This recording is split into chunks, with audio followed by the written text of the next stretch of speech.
Welcome to Newsmax TV. I'm Kathleen Walter. With us now from Washington is Congressman Bob Goodlatte, Republican from Virginia and chairman of the House Judiciary Committee. And Congressman Goodlatte, thanks for joining us today. Glad to be with you and your listeners. Attorney General Eric Holder recently appeared before the House Judiciary Committee where he said that targeting journalists was not something I've ever been involved in, heard of, or would think would be wise policy. However, since that time, NBC News reported that Eric Holder personally sanctioned a search warrant labeling Fox News correspondent James Rosen a co-conspirator in leaking secrets about national security.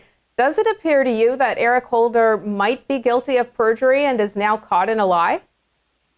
Well, we are sending a letter, myself and the chairman of the Crime, Terrorism, Homeland Security and Investigation Subcommittee this morning, asking him to explain how his answers to the committee conflict with the actions that he appears to have taken with regard to Mr. Rosen, and will withhold judgment on what the Attorney General's actions constitute until we give an opportunity for him to explain himself. But it is quite concerning that he made statements that would seem to indicate that he has taken a different approach than the approach he's actually taken with regard to investigating reporters when there have been leaks from government agencies. So can you confirm then that the Judiciary Committee is investigating this, and do you plan to bring Eric Holder back before the committee? Well, the committee has been investigating the matter with regard to the Associated Press investigation and the subpoenas issued there, which appear to have been overbroad, and both in terms of the number of reporters whose phone call records were sought, as well as the length of time, 60 days, that was involved in that. And some questions about the Attorney General's involvement in that, where he said that he recused himself and turned that responsibility over to the Deputy Attorney General, James Cole. So we have already sent a letter to Mr. Cole asking him a series of questions regarding how that matter took place. Now we are pursuing it further with regard to the Fox News matter with regard to Mr. Rosen. And we have sent a letter this morning to the Attorney General asking him to explain how the information that we have regarding the search warrant with Mr. Rosen conflicts with his testimony, his sworn testimony before the committee. So we are very concerned about the Justice Department targeting reporters and using what could be overbroad investigative tools to harass the news media, and we want to make sure that they are following the rules. But now we're also concerned about the fact that Mr. Holder has again contradicted himself, and we want to know why that is. We'll wait for an answer to that before we decide what our next step is in terms of committee hearings. But looking at all the evidence in the testimony right now, does it appear to you that Justice acted lawfully in subpoenaing the telephone records of the Associated Press as part of a criminal investigation into a national security leak?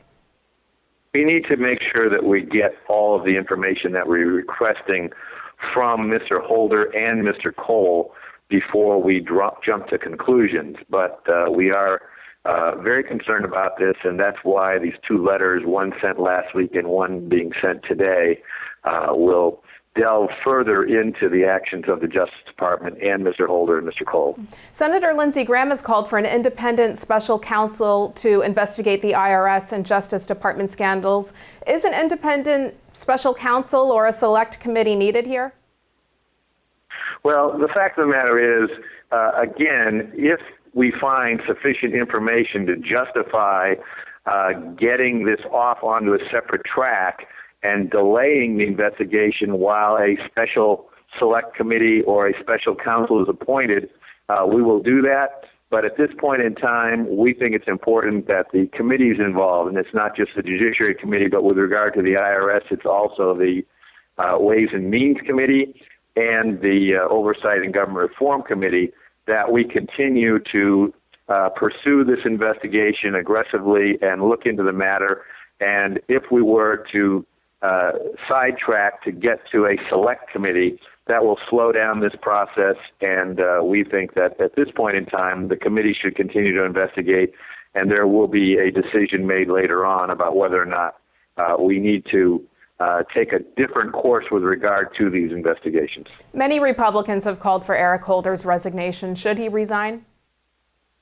Well, last year in the last Congress, I co-sponsored a resolution calling for him to step down, and he has still not complied with the subpoena that was given to him with regard to the investigation of Fast and Furious.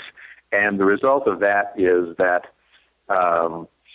his noncompliance, his having been held in contempt of the House of Representatives, all indicates to me his unwillingness to take responsibility for the actions in the Justice Department, his inability to provide leadership, and therefore it is very concerning to me, and I see nothing that would change my opinion from 2 years ago that he should step down.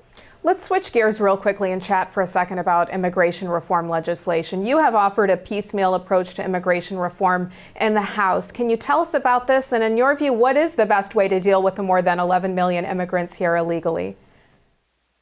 Well, we are taking a step-by-step approach in the House of Representatives. We appreciate the effort that is ongoing in the Senate. We have a broken immigration system, and it needs to be fixed, both fixed in the sense of enforcing our immigration laws and in the sense of finding the appropriate legal status for those who are not lawfully present in the United States today. We also want to make sure that we're doing everything possible to improve our legal immigration system, because we think it could work much better from the standpoint of the national interests of the United States and American citizens in creating jobs and growing our economy. So we are hard at work. We have introduced now 3 bills in the House Judiciary Committee dealing with various aspects of immigration reform. The Homeland Security Committee has introduced and passed out of the committee a 4th bill dealing with border security. Next week, we will introduce in the Judiciary Committee a 5th bill dealing with interior security, because the problem is not just at the border. 35 to 40% of the people who are not lawfully present in the United States entered the country legally on visitors visas, business visas, student visas, visa waivers, etc., and simply overstayed their visa. So fixing the issues on the border does not by any means completely solve the problem, and in fact, some would argue that the biggest problem that we have right now is the lack of enforcement in the interior of the country. So look for that bill next week. We are also continuing to work on the issue of what the legal status of people not lawfully present in the United States should be. I do not support a special pathway to citizenship that would give people who entered the country unlawfully a advantage over people who have been attempting, in some cases for many, many years, to lawfully immigrate to the United States. And all of these things taken in a step-by-step approach where we figure out what the way forward is in terms of enforcing our immigration laws, adding new enforcement measures, making sure that no president of the United States, not just President Obama, but no president can flip a switch and determine not to enforce the immigration laws as they pertain to millions of people who are not here lawfully, and to make sure that we do not undertake something that will cost the taxpayers of this country huge sums of money, are all matters that we are working our way through one step at a time. You have gone on record saying the Senate immigration bill falls far short. What are your concerns? Is the pathway to citizenship the biggest concern that you have? The biggest concern I have is that they provide a legal status long before they ever give anybody a pathway to citizenship. They almost immediately give a legal status to people before they have in place the measures that would assure that we don't have a repeat of what happened in 1986, when 3 million people were given an easy pathway to citizenship and the enforcement measures never were seriously implemented.